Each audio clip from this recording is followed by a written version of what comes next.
there are some cases where even if the original contract doesn't require the submission of cost or pricing data, if there is a modification over $750,000 that is not otherwise exempt, you must submit cost or pricing data. When you submit it, you certify. Certification. Certification. Here comes Billy. What is a statement to the federal government certified give you the opportunity to do, Mr. Martin? Well, Ray, it's interesting, and when Ted, you started explaining this, the key word is truthful. And they look at what is truthful.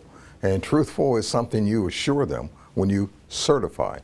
You sign a clause on that contract where you're saying under penalty of perjury, which means that I am subject to a prosecution if you find out that these facts that Ted has talked about are not true, if these costs that you've talked about are not true and or reasonable, they're false.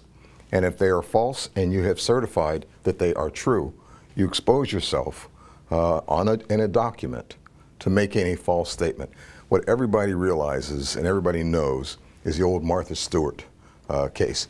They didn't prove that she did anything wrong with the stock that she was allegedly looking into, but she went to the FBI and she made a statement that was not true.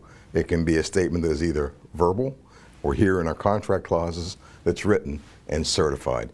The DOJ, the SEC, and other governmental agencies will come back to look at you if you have filed a certification and that certification turns out to be untrue.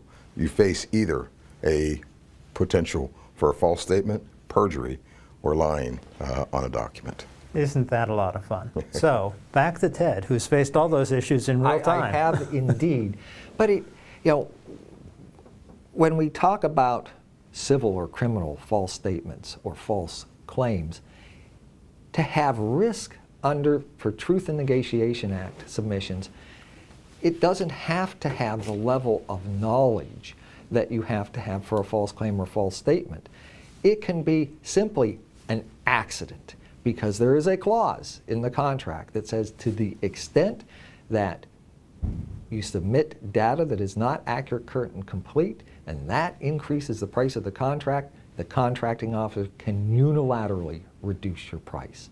Scary stuff. Right. So your exposure is from contractual to civil false claims to criminal, all in one, wrapped in one bow with a contract clause.